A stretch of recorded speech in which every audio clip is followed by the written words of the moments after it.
In a move that has sent shockwaves through the monarchy, Prince William has reportedly taken a decisive stand against Queen Camilla, challenging the very dynamics of the royal family.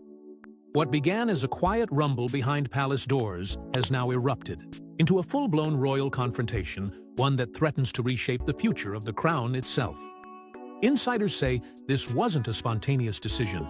It was building quietly, painfully over time, a culmination of unresolved tension, a deep loyalty to his late mother, Princess Diana, and a growing discomfort with Camilla's evolving influence in the House of Windsor. It all came to a head during a closed-door meeting weeks after King Charles's public declaration naming William his official successor. At that moment, while the world focused on Charles's fragile health and the streamlined monarchy plan, something else was brewing. Camilla had begun taking more visible control, stepping into ceremonial roles and, according to whispers, even attempting to influence the royal household's future operations. For William, it crossed a line. Behind the smiles and formal appearances, something had snapped. The press caught wind of the tension, but only a fraction of the truth spilled into the tabloids. They called it a policy disagreement, a misunderstanding. But according to palace insiders, it was a direct challenge. William allegedly pushed back on Camilla's growing role, particularly her desire to oversee certain royal engagements traditionally reserved for the direct line of succession. His position was firm. Influence should be earned, not inherited by marriage. For William, this wasn't just about public appearances. It was about safeguarding the monarchy from repeating its most painful history. And for that, he was willing to risk everything, even the ire of his father. Public and media reactions were immediate. Some called William bold, others accused him of disrespect. But beneath the speculation, a more complex truth was beginning to surface. This wasn't just a clash of personalities, it was the manifestation of years of quiet unease, personal grief, and unspoken promises. William had long been diplomatic, walking the tightrope between duty and emotion. But now, with the future of the monarchy resting on his shoulders, he was no longer willing to compromise. And the world began to wonder, was this William stepping into his power, or was it the beginning of a deeper divide within the royal house? Analysts began comparing this moment to the legendary palace intrigues of past generations, and suddenly, history didn't feel so distant. The son of Diana had drawn a line, and Queen Camilla was now on the other side of it. To understand the gravity of Prince William's actions, we must delve into the complex and emotionally fraught history that has defined his relationship with Queen Camilla. Because this wasn't a moment born overnight, it was a storm, years in the making. The roots of Prince William's strained relationship with Queen Camilla trace back to one of the most turbulent chapters in royal history, a chapter soaked in betrayal, loss, and the painful public disintegration of a fairy tale. For much of William's early life, his mother, Princess Diana, was the heart of the monarchy in the public eye. Yet behind palace walls, another story simmered. While Diana smiled for the cameras, she was battling the quiet presence of Camilla. Parker Bowles, an emotional undercurrent that would eventually tear the royal family apart. The media painted Diana as the wounded heroine, and Camilla as the other woman. And in the minds of two young boys, the narrative was far more personal than political. When Diana died in that devastating car crash in 1997, the world mourned. But for William and Harry, it was the moment everything changed.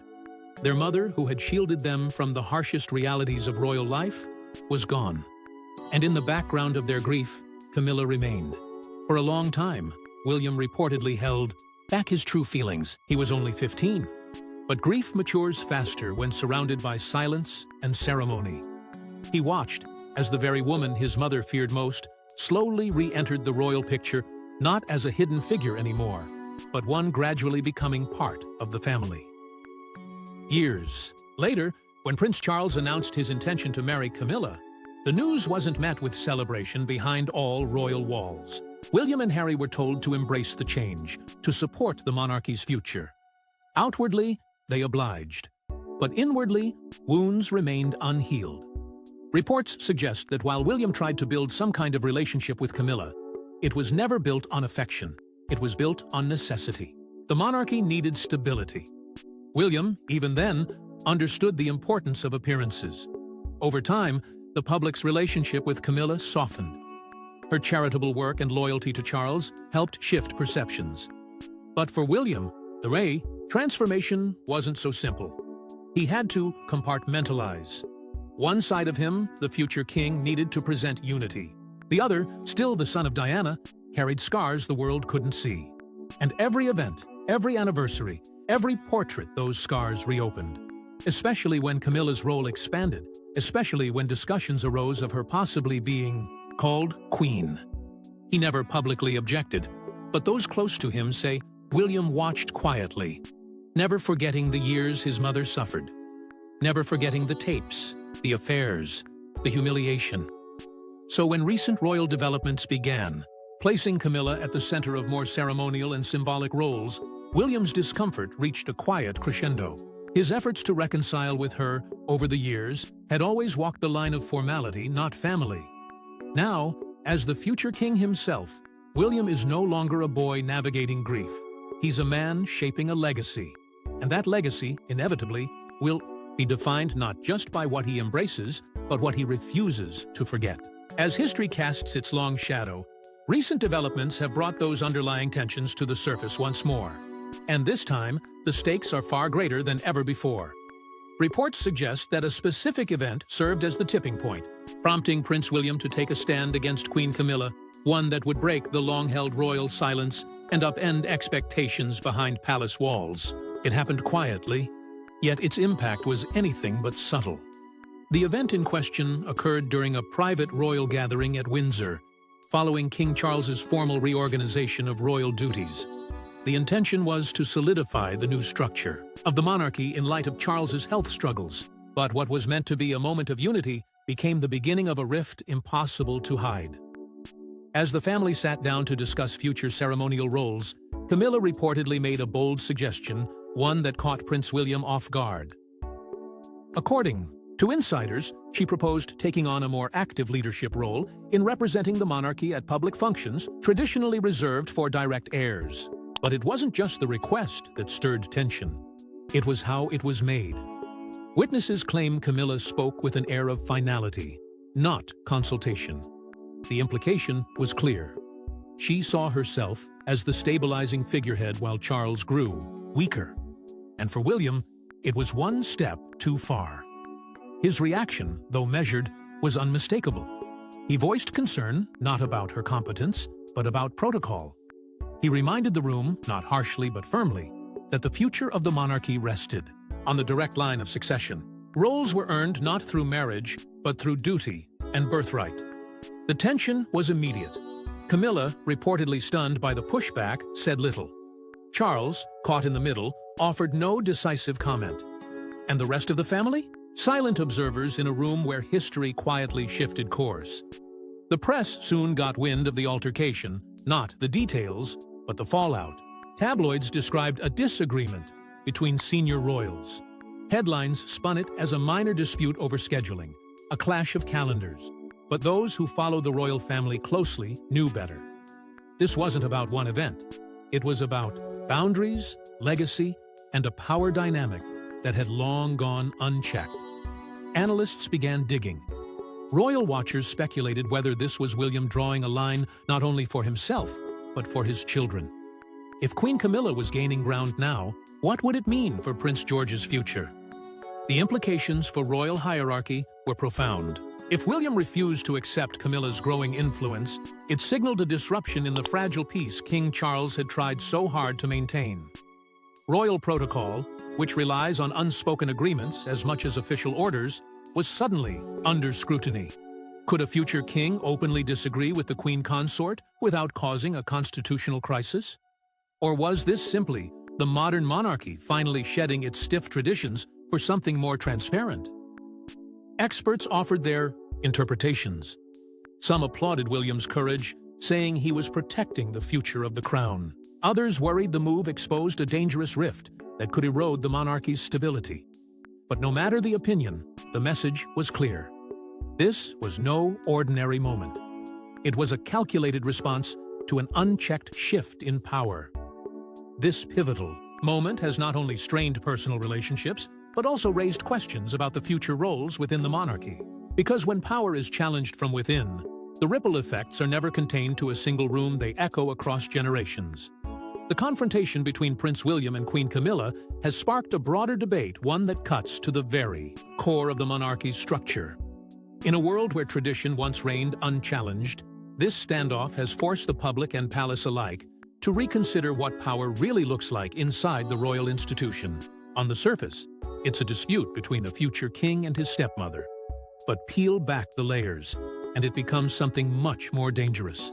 A clash of ideologies, generations, and expectations. At the heart of the monarchy lies a delicate balance of constitutional roles. Each royal, no matter how senior, is bound by centuries of hierarchy and unspoken rules. Yet within that system, not all power is visible. The queen consort, by definition, holds no constitutional authority. But influence? That's another story. And as Camilla's presence grew louder in official spaces, Prince William's resistance may not have been about titles at all, but about control, symbolism, and legacy. Public opinion, long underestimated by the crown, has evolved into one of the most potent forces in royal decision-making. And right now, it's split. Some see William as a guardian of his mother's legacy, standing firm against a figure still shadowed by scandal. Others view Camilla's rise as long overdue proof that redemption is possible even in Buckingham Palace. But regardless of which side they lean toward, the public now feels emboldened to voice their judgment, making it nearly impossible for the monarchy to navigate these internal struggles in private. The media, of course, wasted no time. Headlines framed William as the icy heir, Camilla as the misunderstood queen. Editorials dissected every word, every pause, every expression. But it's the nuance that often gets lost. This isn't just about personalities, it's about the direction of the monarchy itself. Camilla represents the old guard reform on her terms, slow and deliberate. William, however, is seen as the face of modernization, trying to usher in a monarchy more transparent, more accountable, and more in touch with its people. But that tightrope is unforgiving. Push too far and risk alienating traditionalists. Hold back, and the younger generation tunes out completely. William's challenge lies in preserving the institution while also dragging it into the 21st century. And as he confronts the power Camilla wields behind palace walls, he's also confronting the question that defines every monarchy: adapt or become irrelevant. In all of this, social media has become a silent battlefield where narratives are shaped in real time and loyalties are won or lost in comment sections. Supporters of Diana flood timelines with tributes. Royal critics call out hypocrisy and favoritism. And every move William or Camilla makes is scrutinized, memed, and immortalized online within seconds. The throne may be ancient, but the war for perception is digital and unforgiving. Amidst the unfolding drama, King Charles finds himself in a challenging position, caught between the woman he waited decades to marry and the son he's preparing to crown. And in this quiet war over power, legacy, and truth, his silence may soon speak louder than any royal decree. As both a father and a monarch, King Charles faces the daunting task of mediating between his son and his wife, two of the most important people in his life, now caught in a silent war that threatens to fracture the very foundation of the monarchy. For Charles, this isn't just a political conflict, it's deeply personal. The echoes of history are deafening. He has lived through scandal, endured loss, and fought harder than anyone to reshape his public image. And now, when the crown, finally, rests on his head, he is forced to navigate a battlefield not of his choosing, one set within the walls of his own family. His bond with William has never been simple. As a child, William watched his father fall short in his marriage, failed to shield Diana from the wolves, and, over time, draw closer to Camilla, the woman many still believe played a role in tearing the family apart. Despite this, Charles has worked tirelessly to mend that relationship. Over the years, he's leaned on William not just as a son, but as a pillar of the monarchy's future. And William, for his part, has supported his father publicly. But behind closed doors, that support has always come with conditions rooted in loyalty to his late mother and a determination to rewrite the narrative for the next generation. With Camilla, the story is one of redemption and resilience. Charles waited decades to legitimize a love that once cost him everything. Their marriage marked not just a personal victory, but a defiant reclamation of agency over royal tradition. He fought for Camilla to be accepted, embraced, and ultimately crowned Queen Consort, a title he never believed would be hers. Now, watching her face off with William, Charles is being asked to choose between the past he rebuilt and the future he must protect. It's a balancing act that no monarch envies. Royal advisors have urged diplomacy. Meetings have been held. Carefully worded statements have been drafted and reviewed. But none of it addresses the deeper truth: this isn't about calendar appointments or ceremonial duties. This is about identity, influence, and who truly controls the direction of the crown. Every word Charles utters is dissected by the media, every silence interpreted as allegiance. The longer he delays a definitive stance, the more public perception takes hold of the story. The nation expects resolution. The media demands clarity. But for Charles, no resolution comes without loss. To side with William could alienate Camilla and unravel years of public rehabilitation. To defend Camilla too strongly could drive a wedge between him and his heir, the very man who will inherit his throne. And so, Charles walks the tightrope, seeking a way to preserve dignity, loyalty, and unity in a family pulled in different directions by memory, duty, and ambition.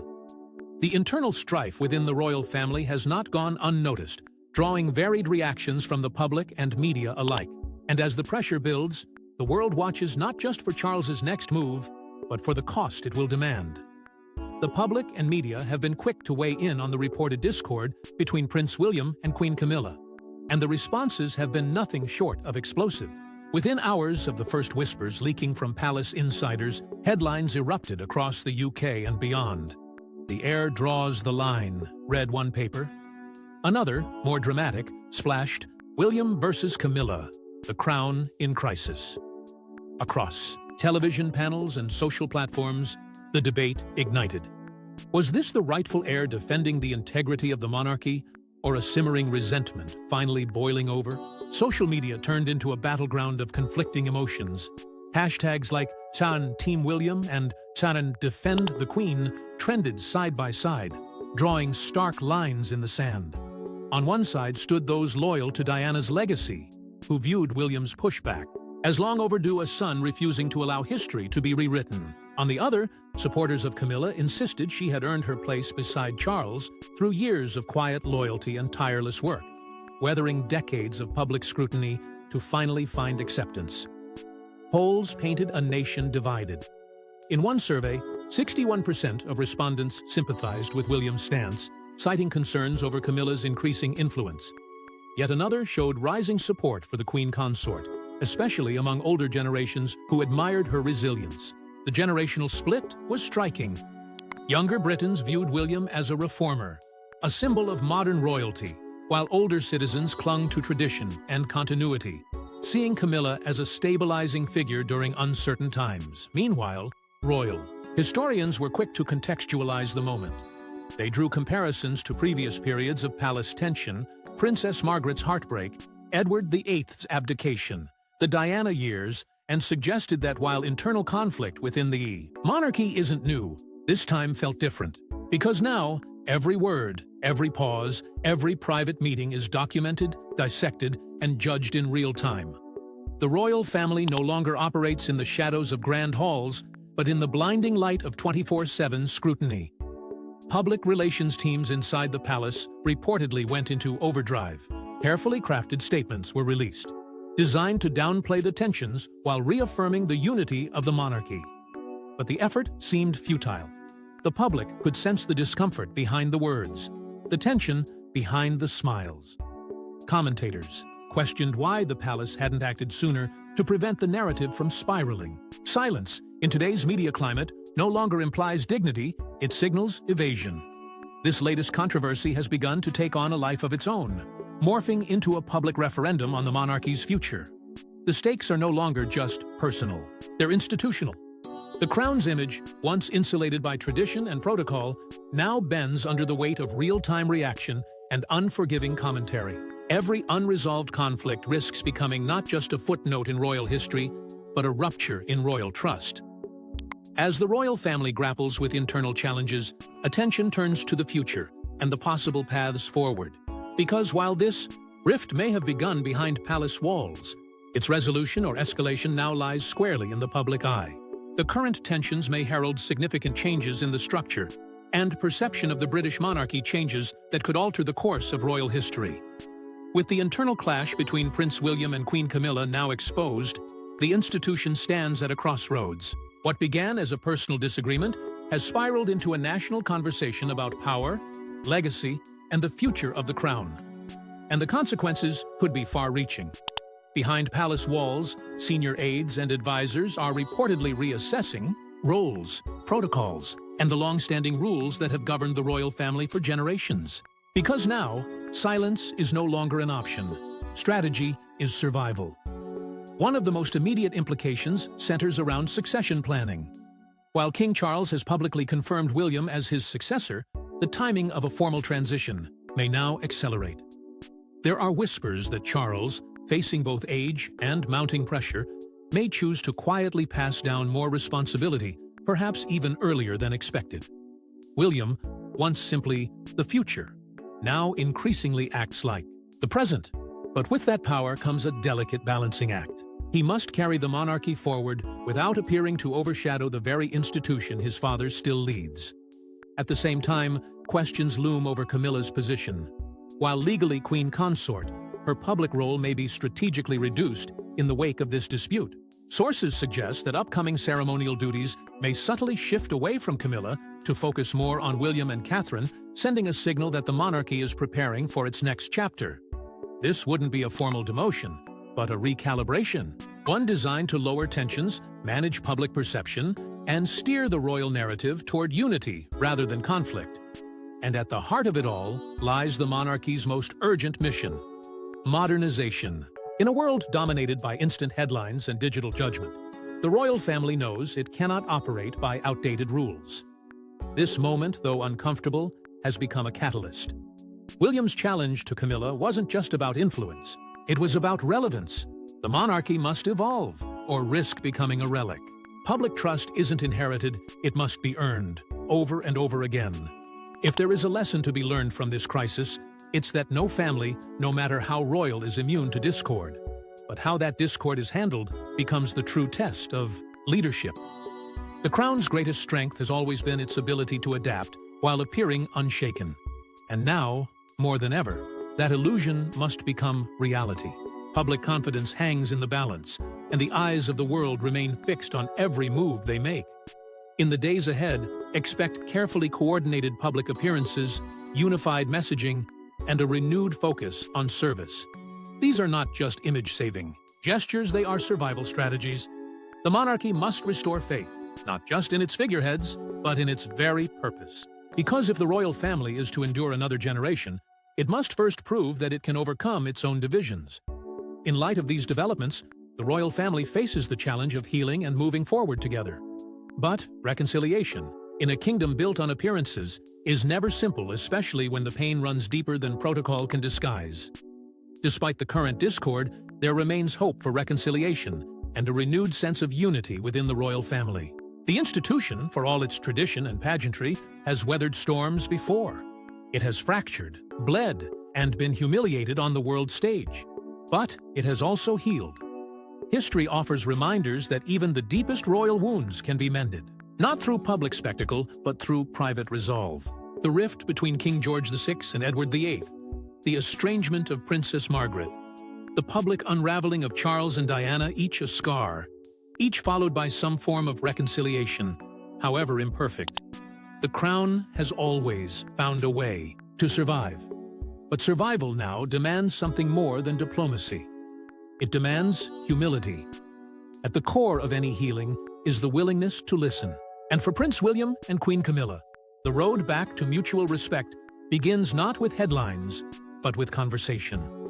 Real, vulnerable, face-to-face dialogue. The kind that strips away title and expectation. The kind that asks not for loyalty, but for understanding. Royal insiders quietly suggest that behind the scenes, Charles has already encouraged such an approach urging both sides to find a common language. And if reconciliation is to happen, it will be because someone chooses to listen more than they speak. There are whispers, too, of outside advisors being discreetly consulted, not to spin the story, but to bridge the gap. Veteran courtiers with decades of experience navigating royal conflicts. Trusted friends who see beyond politics and legacy. Even faith leaders, individuals who've long served as quiet confidants to both Charles and William, may now be offering counsel. Because sometimes reconciliation requires a voice neither side controls, but both respect. But what may prove most powerful is not what's said behind palace walls, but what is done beyond them. Shared responsibility has long been a unifier in royal history, and the pressures of public service, of standing side by side at national events, of working through charitable causes, of fulfilling joint obligations can slowly erode distance. When duty calls, pride often softens. And perhaps that is where the healing begins. Not in a handshake, but in a shared mission. Royal traditions may also offer subtle opportunities for restoration. The trooping of the color. Christmas at Sandringham. Commemorative ceremonies that carry the weight of memory and meaning. These events do more than symbolize unity. They create space for it. A word exchanged during a procession. A smile in a balcony wave. The monarchy has always mastered the art of signaling peace before it has fully arrived. And if William and Camilla are to reconcile, it may be within these moments that they first find common ground. More than anything, the public longs for resolution. They've seen enough of royal conflict, enough scandal, silence, and separation. What they want now is proof that family, no matter how fractured, can find its way back. The monarchy is not just a lineage, it's a symbol. And in these divided times, a united royal front might be the most powerful symbol of all. As the royal family navigates these turbulent times, the world watches hopeful for resolution and harmony. But behind the curtains of duty and tradition, the real question remains: will pride yield to peace before legacy is sacrificed to division? Share your thoughts in the comments section. Don't forget to like and subscribe, and we will see you in the next one.